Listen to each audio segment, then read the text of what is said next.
Isang mapagpalang araw po, may mabuting balita po. City of Gospel, City of Angel, Angeles City.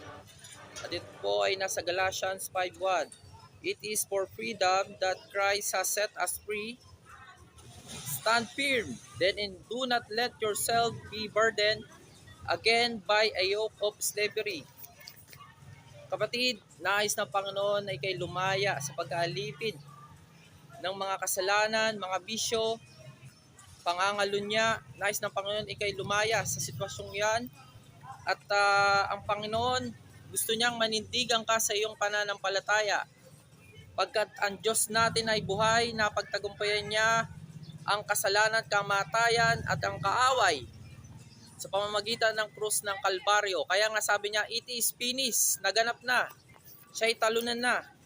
Kaya kapatid, nais ng Panginoon na ikay lumaya.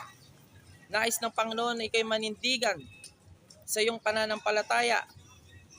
At kung may nanggugulo sa iyong isipan, gusto mong lumaya, nais ng Panginoon ikay manalangin sa Kanya, lumapit at magsisi.